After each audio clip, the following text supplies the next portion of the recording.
సభాధ్యక్షురాలు జ్యోతి గారు, party polit bureau సభ్యులు BV రాఘవల్ గారు, వేదిక మీద ఉన్నటువంటి నాయకులు, మిత్రులారా, ఈ రాష్ట్ర ప్రభుత్వం ముందు కాంగ్రెస్ ఎన్నికల సందర్భంలో గతంలో ఉండేటటువంటి బీఆర్ఎస్ పార్టీ అధికారంలోకి వచ్చిన సందర్భంగా తెలంగాణ రాష్ట్ర ఉద్యమాన్ని నడుపుతున్నటువంటి సందర్భంలో కూడా తెలంగాణ రాష్ట్ర ఉద్యమాన్ని నడిపింది. నీళ్లు, నిధులు, నియామకాల పేరుతో ఉద్యమాన్ని నడిపింది. రాష్ట్రం ఏర్పడ్డ తర్వాత అధికారంలోకి వచ్చేటప్పుడు ఇంటికి ఒక ఉద్యోగం లేకపోతే ఉపాధి అవకాశాలు కల్పిస్తామని కేసీఆర్ హామీ ఇచ్చి అధికారంలోకి వచ్చి 10 సంవత్సరాలు గడిచినా సరే ఉద్యోగాలు, ఉపాధి అవకాశాలు పెరగలేదు. ఉపాధి అవకాశాలు పెరగడానికి తగినటువంటి చర్యలు తీసుకోలేదు. అందుకే నిరుద్యోగులంతా కూడా పెద్ద ఎత్తున ఆందోళన, పోరాటాలు నిర్వహించిన తర్వాత అలాంటి పోరాటాలకు అప్పుడు కాంగ్రెస్ పార్టీ కూడా మద్దతు ఇచ్చి ఎన్నికల్లో పోటీ చేసేటప్పుడు బీఆర్ఎస్ పార్టీ మోసం చేసింది నిరుద్యోగులని. మేము అధికారంలోకి వస్తే 1 సంవత్సరంలోనే 2 లక్షల ఉద్యోగాలు భర్తీ చేస్తానని చెప్పి హామీ ఇచ్చారు. ఎన్నికల మేనిఫెస్టోలో పెట్టారు. రాహుల్ గాంధీ వచ్చి కూడా ఇక్కడ మాట్లాడిపోయాడు అశోక్ నగర్ లో నిరుద్యోగుల దగ్గరికి వచ్చి. ప్రియాంక గాంధీ ద్వారా చెప్పించారు యువజన రంగం మీద, యూత్ మీద ఎలాంటి పద్ధతుల్లో అమలు చేస్తామని యూత్ డిక్లరేషన్ ఇచ్చారు. మరి ఏమైంది? ఎందుకు భర్తీ చేయడం లేదు? ముఖ్యమంత్రి రేవంత్ రెడ్డి ఇచ్చిన మాట మీద ఎందుకు నిలబడట్లేదు? ఒకవేళ ఆ రకంగా ఉద్యోగాలు భర్తీ చేయబోయే గతంలో ఉన్న కేసీఆర్ కు నీకు తేడా ఏం లేదు కదా. వాళ్ళు కూడా ఉద్యోగాలు భర్తీ చేయలేదు, నీవు కూడా ఉద్యోగాలు భర్తీ చేయలేదు. ఇప్పుడు ఉద్యోగాలు భర్తీ చేయాలని చెప్పి అంటే ఉద్యోగాలు ఎక్కడి నుంచి ఉన్నాయి? రాష్ట్రంలో బడ్జెట్ లేదు, అందుకే మీరు ఇంటిని దాగి సచ్చినా పర్వాలేదు అని చెప్పి మాట్లాడుతున్నాడు అహంకారం పూర్తో. అలాంటి అహంకార పూరితంగా మాట్లాడుతున్నారు కాబట్టి నిరుద్యోగులంతా కూడా పెద్ద ఎత్తున ఆందోళన, పోరాటాలకు వచ్చారు. ఇప్పుడు ఇక ముఖ్యమంత్రి రేవంత్ రెడ్డి మాట వాగ్దానాన్ని అమలు చేస్తాడనేటటువంటిది కనపడట్లేదు. ఉద్యమించకపోతే, పోరాడకపోతే మళ్ళీ 2.5 సంవత్సరాలు కూడా గడిచిపోతుంది, మళ్ళీ మోసపోతామని నిరుద్యోగులంతా కూడా ఆందోళన చేస్తున్నారు. ఆందోళన చేస్తే అరెస్టులకు పాల్పడుతున్నారు, పోలీసులతో నిర్బంధాన్ని పెడుతున్నారు. ఎక్కడికక్కడ ఉద్యమాలు చేయకుండా అణిచివేసేటటువంటి పద్ధతిని అనుసరిస్తున్నాడు ముఖ్యమంత్రి రేవంత్ రెడ్డి. అందుకే ఈ సందర్భంగా ఖాళీ పోస్టులంతా కూడా వెంటనే భర్తీ చేయాలని చెప్పి డిమాండ్ చేస్తూ సిపిఎం పార్టీ ఆధ్వర్యంలో ఈ రోజు మహాధరణ కార్యక్రమాన్ని ఇక్కడ హైదరాబాద్ లో నిర్వహిస్తున్నాం. అట్లా కేంద్రంలో ఉన్నటువంటి మోడీ ఆయన చెప్పాడు, నేను అధికారంలోకి వస్తే సంవత్సరానికి 2 కోట్ల ఉద్యోగాలు ఇస్తానని చెప్పి మోడీ అధికారంలోకి వచ్చాడు. 12 సంవత్సరాలు అయింది. 24 కోట్ల ఉద్యోగాలు ఇవ్వాలా? 24 కోట్ల ఉద్యోగాలు ఇవ్వడం కాదు కదా, లక్షల ఉద్యోగాలు పీకేస్తున్నాడు మోడీ. ఉద్యోగాలు తొలగించడానికా నువ్వు ప్రధానమంత్రివి? ఉద్యోగాలు ఇస్తామన్నటువంటి వాగ్దానం అమలు చేయకుండా ఉంటే నువ్వు ప్రధానమంత్రిగా ఉండే అర్హత నీకెక్కడిది? అందుకే నిరుద్యోగులంతా కూడా పెద్ద ఎత్తున నిరుద్యోగులంతా కూడా ఉద్యోగాల కోసం ఎదురు చూస్తుంటే మన న్యాయమూర్తి నిరుద్యోగులంతా కూడా వ్యంగ్యం చేస్తూ మాట్లాడినటువంటి నేపథ్యంలో మొత్తం దేశంలో ఉండేటటువంటి యువత అంతా కూడా కాంగ్రెస్ పార్టీ ఆధ్వర్యంలో ఢిల్లీలో నిరసన కార్యక్రమాలు నిర్వహిస్తా ఉన్నారు. రాష్ట్ర వ్యాప్తంగా నిరసన కార్యక్రమాలు జరుగుతున్నాయి. వీరు ఉద్యోగాలు భర్తీ చేయడం లేదు, విద్యను వ్యాపారంగా మారుస్తున్నటువంటి పరిస్థితి ఉంది. న్యాయ వ్యవస్థను పనికి రాకుండా చేస్తున్నారు. న్యాయ వ్యవస్థనంతా కూడా తమకు అనుకూలమైనటువంటి పద్ధతుల్లో ఇచ్చే ధోరణులు అనుసరిస్తా ఉన్నారు. ఇచ్చినటువంటి వాగ్దానాలు అమలు చేయడం లేదు ప్రజలకు. అట్లాగే నిరుద్యోగులని మోసం చేస్తున్నారు. నీట్ పరీక్ష లీకేజ్ అయినా సరే కనీసం చర్యలు తీసుకోవడం లేదు, మంత్రి రాజీనామా చేయడం లేదు, బాధ్యత వహించడం లేదు. ఇలాంటి నేపథ్యంలోనే అక్కడ ఉద్యమం జరుగుతుంది. అట్లాగే సోనం గారు నిరాహార దీక్ష కార్యక్రమాన్ని నిర్వహిస్తున్నాడు. దేశవ్యాప్తంగా యువత అంతా కూడా ఈ రోజు ప్రభుత్వ విధానాలకు వ్యతిరేకంగా ముందుకు వస్తున్నటువంటి పరిస్థితి. కేంద్రంలో ఉద్యోగాలు రావు, రాష్ట్రంలో ఉద్యోగాలు రావు. ఉద్యోగాలు ఇస్తామని చెప్పి అధికారంలోకి వస్తారు. మన తల్లిదండ్రులందరూ కూడా కష్టపడి బిడ్డల్ని చదివిస్తున్నారు. ముఖ్యంగా ఇప్పుడిప్పుడే ఈ అణగారినటువంటి తరగతుల నుంచి, కుటుంబాల నుంచి చదువుకుంటున్నటువంటి వాళ్ళ సంఖ్య పెరిగింది. దళితులు, గిరిజనులు, బలహీన వర్గాలు, మైనార్టీలు, మహిళలు, అట్లాగే అన్ని కులాల్లోని పేదలు చదువుకున్నటువంటి సంఖ్య పెరుగుతుంది. అట్లాగే అణగారినటువంటి తరగతిలో తల్లిదండ్రులంతా కూడా మా బిడ్డలు డిగ్రీలు, పీజీలు చేస్తున్నారు, వాళ్ళకు ఒక మంచి ఉద్యోగం రావాలా, వాళ్ళు కూడా నలుగురు తెల్ల బట్టలు వేసుకొని తిరగాలా, ఒక చిన్న ఇల్లు ఉండాలా, ఉద్యోగం ఉండాలా, వాళ్ళ భార్య పిల్లలు మంచిగా బ్రతకాలా, మాలాగా ఎట్టి పని చేయకూడదు, మాలాగా మట్టి పని చేయకూడదు, మాలాగా రోడ్లు ఊడ్చే పని చేయకూడదు, మాలాంటి బతుకులంతా ఇట్లా అయిపోయినాయి. వాళ్ళు చదువుకుంటే మంచి భవిష్యత్తు వస్తుందని కష్టపడి చదివిస్తున్నారు, పొట్ట మార్చుకొని చదివిస్తున్నారు, కూలీ పనులు పోయి చదివిస్తున్నారు, తమ బిడ్డల భవిష్యత్తు బాగుండాలని చెప్పి ప్రైవేట్ స్కూళ్ళలో కూడా పంపించి చదివిస్తున్నారు. మరి డిగ్రీ చదివిన తర్వాత, పీజీలు చేసిన తర్వాత, అనేక కోచింగ్లు తీసుకున్న తర్వాత ఉద్యోగాలు రావడం లేదు. ఉద్యోగాలు వస్తాయని చెప్పి కోచింగ్ సెంటర్లంతా కూడా అప్పులు తీసుకొచ్చి ఇక్కడ చదువుతున్నారు. 5 రూపాయల భోజనం చేసి తినుకుంటే చదువుతున్నారు పిల్లలంతా కూడా నిరుద్యోగులు. నిరుద్యోగులకు ఉద్యోగాలు వస్తాయని మా తల్లిదండ్రులు కష్టపడి మమ్మల్ని చదివించారు కదా, ఉద్యోగం వస్తే మేము కూడా వాళ్ళని బాగా చూసుకోవచ్చు కదా, కనీసం వాళ్ళకి కొంత రోజులైనా మంచి భవిష్యత్తు ఇవ్వచ్చు కదా అని చెప్పి వాళ్ళు చూస్తున్నారు. దొరకడం లేదు ఉద్యోగాలు. 5 రూపాయల భోజనం తీసుకొని ఇక్కడ కోచింగ్ల కోసం తిరుగుతూ ఉద్యోగాలు ఏమంటే ముఖ్యమంత్రి రేవంత్ రెడ్డి కనబడట్లేదు, ఇంటిని దాడమంటున్నాడు. అక్కడ మోడీ ఏమో పకోడీలు అమ్ముకోండి, సమోసాలు అమ్ముకోండి అంటున్నాడు. మీరు ఈ రకమైనటువంటి పద్ధతిలో ఉండేటటువంటి పద్ధతులు అధికారులకు వస్తే ఆ ప్రభుత్వాలు మనకు అవసరమా? ఆ ప్రభుత్వాలు ప్రజల అవసరాలకు తీర్చేటట్టుగానే ఉన్నాయా? ఆ ప్రభుత్వాలు నిరుద్యోగుల సమస్య పరిష్కరించేటటువంటి వైఖరి కొనసాగుతుందా? అందుకనే ఈ రోజు తల్లిదండ్రులు కానీ నిరుద్యోగులు కానీ ఈ ఆందోళన చేస్తున్నటువంటి నేపథ్యంలోనే వాళ్ళని అరెస్ట్ చేసి అణిచివేసేటటువంటి కార్యక్రమానికి పూనుకుంటున్న నేపథ్యంలో సిపిఎం పార్టీ కూడా ఈ కార్యక్రమానికి పూనుకున్నది. నిరుద్యోగులు చేస్తున్నటువంటి ఆందోళన పోరాటాలకు పూర్తిగా మద్దతు ఇవ్వడానికే సిపిఎం పార్టీ పూనుకున్నది. ఇప్పటి వరకు వాళ్ళ దగ్గర పోరాటాలు జరుగుతున్నటువంటి దగ్గర నిరసనకు మద్దతు ఇచ్చి కూడా వచ్చాం. కానీ కేవలం నిరుద్యోగులు చేస్తున్నటువంటి మద్దతుకే ఇవ్వడమే పరిమితం కాకూడదు. సిపిఎం పార్టీ ఈ ప్రభుత్వాల మెడలు వంచి ఈ ఉద్యోగాల సాధన కోసం జరిగే పోరాటంలో మనం ప్రత్యక్షంగా పాల్గొనాలనేటటువంటి ఉద్దేశంతోనే ఈ కార్యక్రమాన్ని నిర్వహిస్తున్నాం. ఈ రోజు ఇక్కడ ధర్నా కార్యక్రమాన్ని నిర్వహిస్తున్నాం. ధర్నా కార్యక్రమం తర్వాత నిరుద్యోగులందరితో కూడా ఈ నిరుద్యోగ జేఏసీలతో నిరుద్యోగ సమస్య మీద పోరాడుతున్నటువంటి వాళ్ళందరూ కూడా కలిసి ఐక్యంగా ఉద్యమాన్ని ముందుకు తీసుకెళ్లేటట్టుగా సిపిఎం పార్టీ కృషి చేస్తుంది. అట్లాగే వాళ్ళు చేసే పోరాటాలకు మద్దతు ఇస్తాం, ఐక్య పోరాటాల కోసం కృషి చేస్తాం. కేవలం ఈ రోజు హైదరాబాద్ లో ధర్నాకి ఇది పరిమితం కాదు. జిల్లా వ్యాప్తంగా అన్ని జిల్లాల్లో కూడా రాష్ట్ర వ్యాప్తంగా అన్ని జిల్లాల్లో ఆగస్టు నెలలో నిరుద్యోగుల ధూమ్ధాం లాంటి కార్యక్రమాలు జరుపుతాం. కలిసి వచ్చేటటువంటి శక్తులంతా కూడా కలుపుకొని ఈ ఉద్యమాన్ని ముందుకు తీసుకెళ్లేటటువంటి ప్రయత్నం చేస్తాం. నిరుద్యోగులందరూ కూడా మేమంతా కూడా విజ్ఞప్తి చేస్తున్నాం. మీరు మాయ మాటలకు విని ఓట్లేసి అధికారంలోకి వచ్చి ఆ ప్రభుత్వాన్ని దించి ఈ ప్రభుత్వం వచ్చినా, ఈ ప్రభుత్వం దిగి ఆ ప్రభుత్వం వచ్చినా మన సమస్యల పరిష్కారం జరగడం లేదు. ఇచ్చిన వాగ్దానాలు అమలు జరగడం లేదు. అమలు జరగాలంటే ఇక మాయ మాటలతో కుదరదు. ప్రత్యక్షంగా పోరాటంలోకి రావాలా, ఉద్యమాల్లోకి రావాలా. ఈ ప్రభుత్వ యంత్రాంగాన్ని నిలదీసేటట్టుగా కార్యక్రమం ఉండాలా. మంత్రుల మీద, ఎమ్మెల్యేల మీద ఒత్తిడి తీసుకొచ్చేటటువంటి పద్ధతుల్లో ఆందోళన పోరాట కార్యక్రమానికి మనం పూనుకోవాల్సినటువంటి అవసరం ఉంటది. అక్కడ మోడీ విషయంలో అది, ఇక్కడ రాష్ట్రానికి సంబంధించింది కూడా అది. మోడీ సమస్య అయితే ఇక మొత్తం దేశంలోనే నిరుద్యోగ సమస్య పరిష్కారం కాదు కదా. కనీసం ఉపాధి కూలీలకు కూడా బతకడానికి అవకాశం లేకుండా అక్కడ డబ్బులు తగ్గించేస్తున్నాడు. ఉపాధి కూలీ పనులకు కూడా నిధులు కేటాయించడం లేదు. కార్మికులకు కనీస వేతనం ఇవ్వడం లేదు. రైతులకు గిట్టుబాటు ధర లేక ఆత్మహత్యలు చేసుకునే పరిస్థితి వస్తుంది. మొత్తం దేశ వ్యాప్తంగా ధరలు విపరీతంగా పెరుగుతున్నాయి. వీటన్నిటిని కప్పిపెట్టడానికే మొత్తం మాద రాజకీయాలను ముందుకు తీసుకొస్తున్నారు.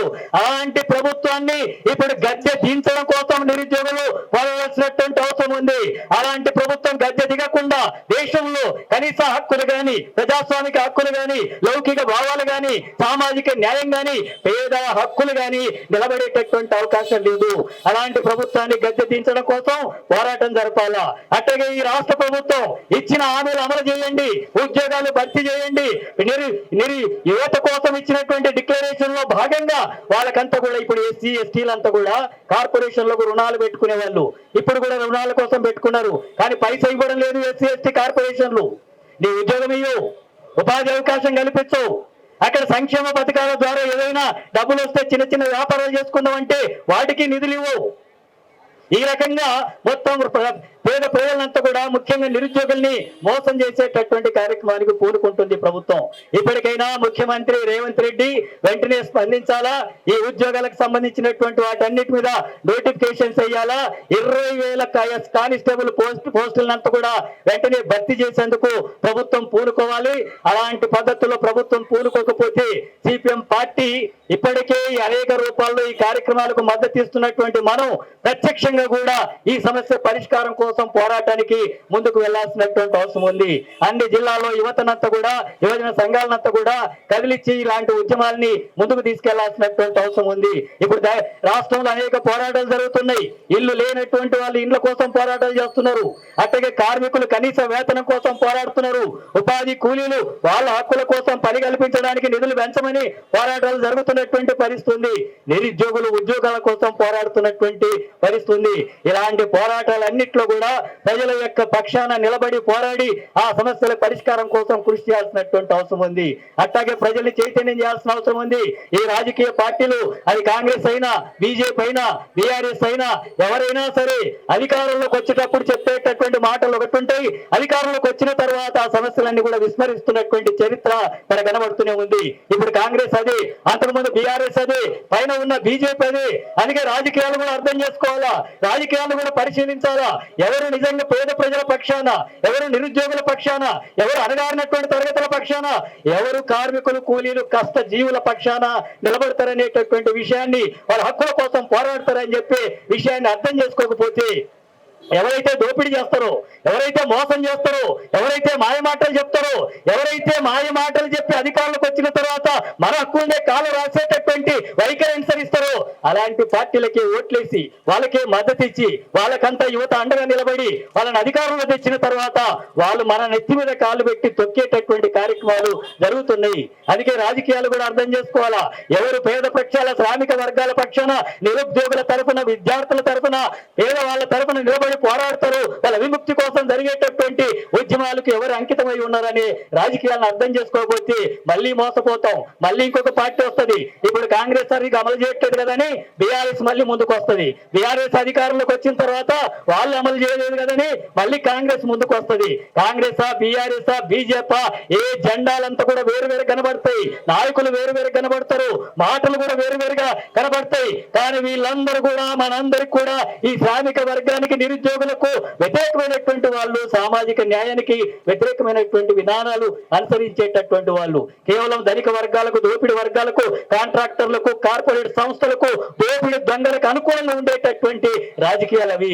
ఆ రాజకీయాల్ని నమ్మి వాళ్ళకే ఓట్లేసి, వాళ్ళకే అధికారం ఇచ్చి, వాళ్ళకే ముఖ్యమంత్రులు, ప్రధానమంత్రులు చేసి మన సమస్యలు పరిష్కరించుకోవాలనుకుంటున్నాం, ఉద్యోగాలు రావాలనుకుంటున్నాం, ఇల్లు కావాలంటున్నాం, లేదా ఉపాధి కావాలని చెప్పి అడుగుతున్నాం, లేదా సంక్షేమ పథకాలు కావాలని చెప్పి అడుగుతున్నాం.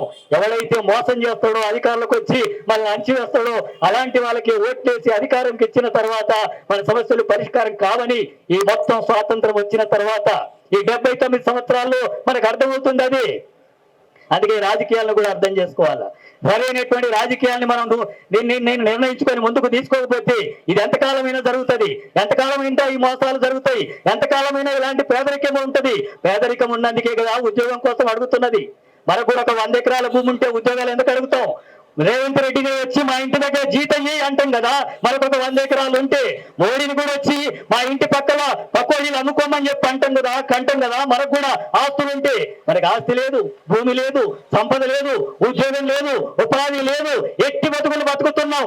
ఆటో డ్రైవర్లుగా, అడ్డ మీద కూలీలుగా, రిక్షా కార్మికులుగా, సెక్యూరిటీ గార్డులుగా, గ్రామాల్లో పిహెచ్డీలు చేసినటువంటి వాళ్ళు ఉపాధి కూలీలుగా మారుతుంటే ఈ ప్రభుత్వాలంతా కూడా ముఖ్యమంత్రులుగా, ఎమ్మెల్యేలుగా, మంత్రులుగా, ప్రధానమంత్రులుగా ఉంటే వీళ్ళ మీద తిరుగుబాటు చేయకుండా, వీళ్ళకి వ్యతిరేకంగా పోరాడకుండా మనం ఎంతకాలమైనా సరే ఇలాంటి పద్ధతుల్లో పోరాటం జరగకపోతే మన విముక్తి అనేది సాధ్యం కాదు. అలాంటి పోరాటాలకు మనం సన్నద్ధం కావాల్సినటువంటి అవసరం ఉంది. ఎందుకు మనం ఈ రకంగా ఉండాలా? ఎందుకు నిరుద్యోగులుగా ఉండాలా? ఎందుకు కూలి వాళ్ళుగా ఉండాలా? ఎందుకు రోడ్ల మీద మనం బతికే వాళ్ళగా ఉండాలా? 5 రూపాయల భోజనం కోసం ఎందుకు చూసేటటువంటి వాళ్ళు ఉండాలి మనం? ఇదంతా కూడా ఈ దోపిడీ వర్గాలు అనుసరిస్తున్న విధానాలే కాదా? వాళ్ళు అనుసరిస్తున్నటువంటి విధానాల వల్లనే కదా మనం పేదవాళ్ళం అయ్యాం, మన కూలీలు అయ్యాం. మన తల్లిదండ్రులు ఆ రకమైనటువంటి కూలే, మన తాత కూలే, మన తండ్రి కూలే, మన తండ్రి కూలే, మనవు కూలే, మన కొడుకు కూలే, మన మనమడు కూలే, మన ముని మనమడు కూడా కూలే. ఏం బతుకులివి? ఎందుకోసం బతకాలి మనం? ఎంతకాలం బతకాలి ఇట్లా? ఎంతకాలం కూలీలుగా, పేదవాళ్ళుగా, ఇల్లు లేని వాళ్ళుగా, భూమి లేని వాళ్ళుగా, ఉద్యోగం లేనటువంటి వాళ్ళుగా, అనగానటువంటి తరగతులుగా, అంటరాని వాళ్ళుగా, కులం తక్కువ వాళ్ళుగా ఎంతకాలం బతకాలి మనం ఈ రకంగా? ఇలాంటి బతుకులు బతకడానికైనా మనం పుట్టింది? ఈ రకమైనటువంటి పద్ధతుల మీద అనుభవించడానికైనా మనం పుట్టినటువంటిది. అందుకే ఆలోచించాలా, రాజకీయాలను ఆలోచించాలా. మన భవిష్యత్తు మారాలంటే, మన జీవితాలు మారాలంటే ఈ తిరుగుబాటు తప్పదు. ఈ దోపిడీ వర్గాలకు వ్యతిరేకంగా, అనగారినటువంటి తరగతులకు వ్యతిరేకంగా, తరతరాలుగా మనకి అన్యాయం చేస్తున్నటువంటి వాళ్ళకు వ్యతిరేకంగా, ఆ ప్రభుత్వాలకు, ఆ విధానాలకు వ్యతిరేకంగా మనం పోరాడకపోతే మళ్ళీ భవిష్యత్తు ఇదే ఉంటుంది. మళ్ళీ మన తల్లిదండ్రులు కూడా, మన పిల్లలు కూడా అదే భవిష్యత్తు ఉంటుంది.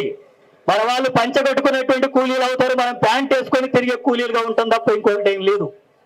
అలాంటి బ్రతుకు బతకడానికి అంతా కూడా కారణం వీళ్ళు అన్నప్పుడు ఆ విధానాలను అర్థం చేసుకొని దానికి వ్యతిరేకంగా నిలబడకపోతే మనకు జీవితంలో అర్థమే లేనటువంటి విషయాలు అవుతాయి. అందుకని మనం ఈ రాజకీయాలను కూడా ఆలోచించమని చెప్పి అంటున్నాం. ఒక ఉద్యోగ సమస్య పరిష్కరించడం కూడా ఒక పోరాటమే కాదు, మొత్తం రాష్ట్రంలోనే ఉండేటటువంటి, దేశంలో ఉండేటటువంటి అన్ని సమస్యల మీద యువత ఆలోచించాల్సినటువంటి అవసరం ఉంది. ఈ రోజు ఇలాంటి పోరాటాలు ముందుకు వస్తాయి కాబట్టి, కమ్యూనిస్టులు ఇలాంటి ఉద్యమాలు ముందుకు వస్తాయి కాబట్టి కమ్యూనిస్టుల్ని బలహీనపరచాలనేటటువంటి విధానాలు అనుసరిస్తున్నారు.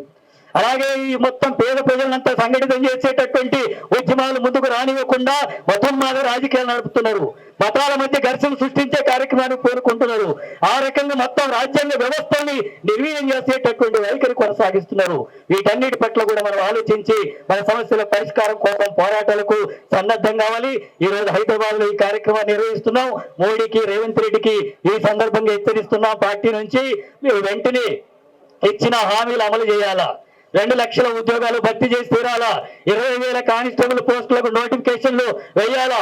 విద్యారంగంలో టీచర్ పోస్టులు ఖాళీలు ఉన్నాయి, వైద్య రంగంలో అనేక పోస్టులు ఖాళీలు ఉన్నాయి, అట్లాగే దేశవ్యాప్తంగా యూనివర్సిటీస్ లో ఖాళీలు ఉన్నాయి. కేంద్ర ప్రభుత్వం భర్తీ చేసేవి 10 లక్షల ఉద్యోగాలు అక్కడ భర్తీ చేయడానికి అవకాశం ఉంటే ఉలుగు లేదు, పలుకు లేకుండా వివరిస్తున్నప్పుడు ఆ ప్రభుత్వాలకు వ్యతిరేకంగా మనం తిరుగుబాటు చేసేటటువంటి పద్ధతుల్లో ఉద్యమాన్ని దించాలా.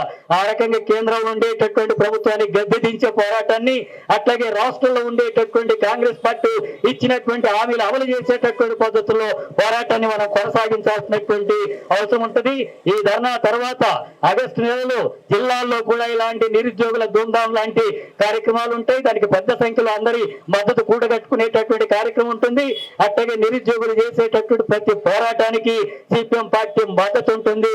ప్రజా పోరాటాలకు, సమస్యల మీద పోరాడే వాళ్ళకి, గట్టిగా నిలబడి పోరాడేటటువంటి వాళ్ళకు నిరంతరం ఎర్ర జెండా సిపిఎం పార్టీ అండగా ఉంటుందని చెప్పి తెలియజేస్తూ ఆ పోరాటాలు మరింత ఉధృతంగా ముందుకు తీసుకెళ్లాలని చెప్పి ప్రజలకు, నిరుద్యోగులకు విజ్ఞప్తి చేస్తూ ఈ అవకాశం ఇచ్చినందుకు ధన్యవాదాలు తెలియజేస్తూ ముగిస్తున్నాను.